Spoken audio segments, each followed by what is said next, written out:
Hey guys, welcome to my channel and thank you so much for spending your quality time with me. So as I promised so many of my clients and followers on Facebook, I am going to create a series about my weight loss surgery. So that can be a super scary topic, but as you clicked on this video, I'm sure it's something that you guys are curious about. So we're going to get into my pre-op experience with my vertical sleeve gastrectomy, also known as VSG surgery. So this is a surgery that is not as commonly known as, say, the gastric bypass or the lap band, and I'm going to get into what it is and why I've chosen it for my body. One of the biggest questions on the forum that I asked my girls to post on is, what is my motivation behind surgery? So just a little bit about me. I'm 25 years old and I've grown up in Southern California, and I'm one of those people that I have been overweight the majority of my life. Unfortunately, I started packing on a lot of extra weight around 13 or 14 years old after I hit puberty.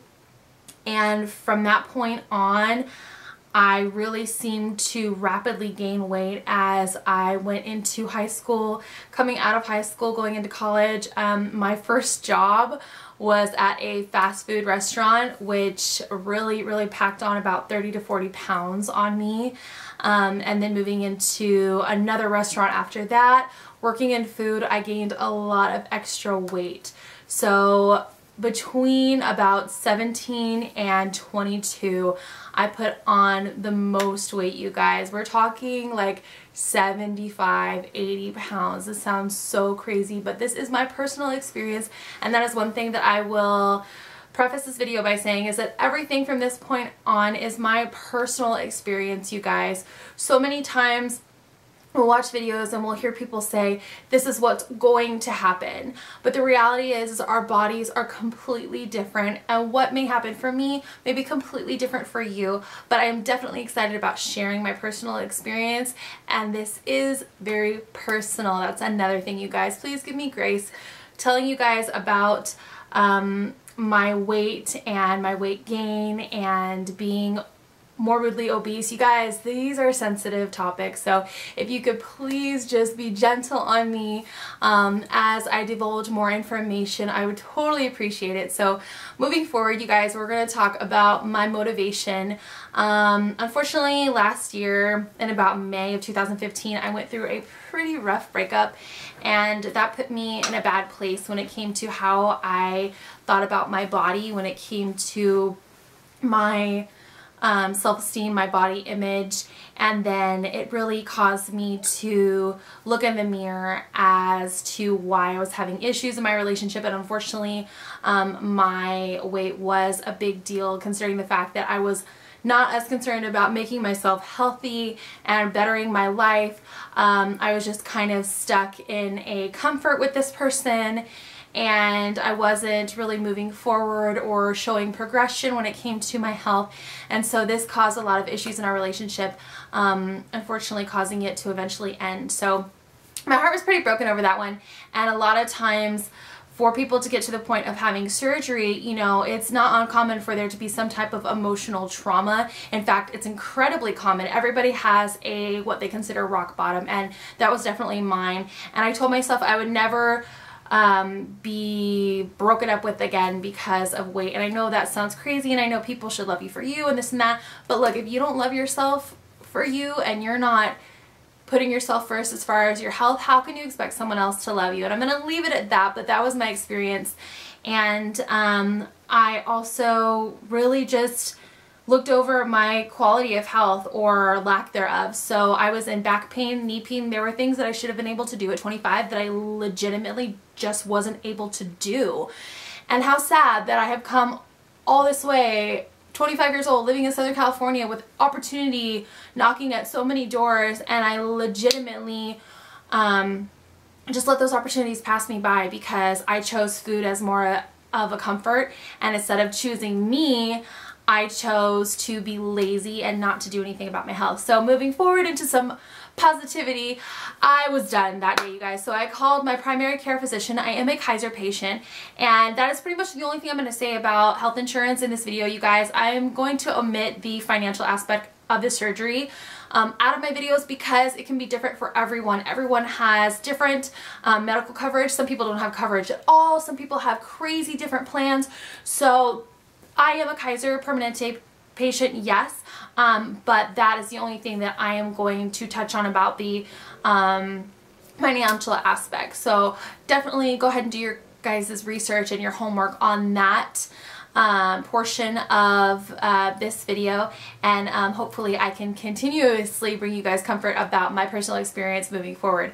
So I went ahead and spoke to my primary care physician, like I said, and they referred me to the preventive medicine department of Kaiser, where I was assigned a physician that was completely catered to my needs when it came to the extra weight that I had on my body and the options that I had for weight loss at Kaiser. And we went over everything from why to diet to habits to family life. And I went ahead and brought my mom to my appointment, and it was kind of like an interview between myself and the doctor. When you say the word surgery at Kaiser, they take that very seriously, and they want to know the ins and outs before they would even consider a process such as weight loss surgery. So they are definitely very thorough when it comes to that. And if you do bring someone to the appointment, I really want to stress that it is someone that you trust, whether it be an immediate family member or someone that you're very close to. This is personal medical information, you guys, and it's a very sensitive topic. So definitely choose wisely when it comes to any support that you may bring with you to the appointment. Moving forward, she let me know about the options class that Kaiser Permanente offers to its weight loss patients. What this is a 12-week informative course that's basically going to give you all the intel about this surgery, whether it be nutrition, whether it be exercise needed, all your supplements, your hydration, even mental health, you guys. There is a psychiatrist that is assigned to help out with these courses, and it's super exciting when you get in there and you realize that you are not alone, you guys. These classes are packed with people who are just like you and me, who all have a story, you guys. We're all there for the same reasons.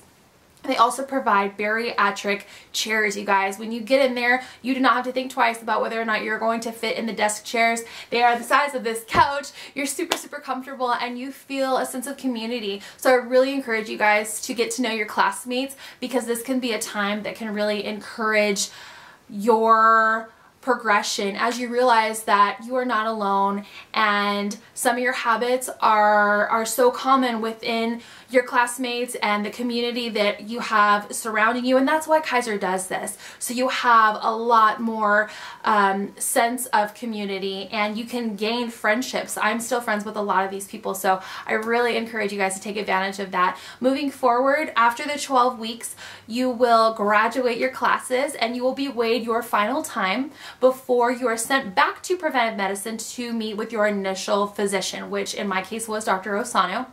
They'll then weigh you again. From the time I graduated, February 26th of this year, 2016, to when I saw Dr. Osano, I had probably about a month and a half in there, as these doctors are super busy. You guys, let's be honest, everybody wants to hurry up and get surgery, and this time could be a little bit frustrating. It was a 10-month process in total from the time I started until my surgery day, you guys. So here is my biggest tip when it comes to pre-op. Sit back, relax, and be patient. Do not try and rush this process at all, as it can be extremely frustrating. I was trying to hurry because in my mind, I wanted to be less lonely, so I wanted to hurry up and be skinny. You guys, there are so many crazy reasons that end up being totally surface. They end up being reasons that are just superficial, that when you actually get to surgery day, you got those fundamental reasons ready to go why you're having this surgery, and a lot of the reasons that were on the surface tend to fall away, and you start to realize that the betterment of your health and the quality of life you're about to have is something to truly be excited for. So moving forward, I went ahead and met with Dr. Osano again, and she went ahead and saw that I had lost a decent amount of weight, probably about 10 pounds. I lost. For me, that was a big deal. I am one of those people, I've never been able to keep more than 10 to 12 pounds off at a time. I always gain it back. So I was pretty proud of myself that I had followed the instructions during these classes as for the pre-op diet, because they give you an idea about what to expect. Getting on higher proteins and a lot of leafy greens and a lot of foods that are nutrient rich and less starchy foods, a lot less sugars, you guys. They'll go into all kinds of crazy things that sugars and chemicals can cause, such as negative gut bacteria, which is something I'll get into in my later videos as we go more into depth about the actual surgery itself, the surgery day. I was someone who suffered from negative gut bacteria, and I fed it with sugar and chemicals, and over the years it gets worse and worse and worse to where all you crave is that, and that is what makes a diet so difficult to stick to, you guys. I had no idea, and that is why I encourage you, get off the internet and start talking to your physician. You guys, if you have access to a physician, if you have medical insurance, there are so many avenues, so many routes, and so many things available to you when it comes to gaining knowledge about anything to do with weight loss, you guys. Take advantage of those resources, and please stop looking to the internet for your references. Go ahead and use your resources and look for wise counsel when it comes to this, you guys. So moving forward, Dr. Osana was really proud of my progress, and she went ahead and sent a referral to my surgeon's office. So excited. So from that point, my case manager, which you will be assigned if you are a Kaiser patient, that is one thing I can tell you, you will be assigned a case manager, someone who is going to look over your specific case, whether it be your labs, whether it be your weight loss progress up until the point of surgery, and they're going to have contact with your surgeon's office, letting them know Kaiser Permanente has approved this person for this type of surgery, and going from there you will meet with your surgeon, and that day is super exciting, you guys. So I went ahead and made sure that I followed up on any labs that were still needed. I am 25, so my case personally, I didn't need the chest x-ray or the EKG, which Kaiser does require of some patients. For some reason, you know, my age and the way that my labs turned out, I didn't need these tests, so I was pretty fortunate there. Moving forward, I met with Dr. Suh. So from the time I left Dr. Osana's office, you guys, it was about a month and a half until I saw my surgeon. You guys, their offices get crazy booked, so please be patient with this process. I know it can seem grueling, but definitely hang in there. I went ahead and met with my surgeon, you guys, so exciting. He also saw the little bit of progress that I had made, and that was just enough for him to be like, you know what, you've hung in there for 10 months. You've done your job, you've done your part, we're gonna do our part. And they went ahead and scheduled me for surgery, you guys. I had surgery on June 6th, 2016. A couple more notes before surgery, I did have to attend a seminar that Dr. Suh put on himself, which is basically going over the two types of surgery that he's performed: the vertical sleeve gastrectomy, which I had, and the gastric bypass. Which one is right for you, giving you a last chance to make sure that you pick the surgery that is right for you, as you do have the final say, believe it or not. Yes, you do. So this is super exciting. Everyone in this class has been either scheduled for surgery or is about to be scheduled for surgery, so it's a very, very exciting time, you guys. Definitely look forward to that if you are a Kaiser Permanente patient. Going forward from there, it is now the night before surgery, so I'm about to jump into that video and get that recorded for you guys. But for now, this was my surgery process, you guys, my pre-op process, and I am so, so thankful that you guys are willing to sit there and watch and spend quality time with me as to listen to my experience. So I'm super excited to bring you guys those next videos. Thank you guys for watching, and I'll see you next time.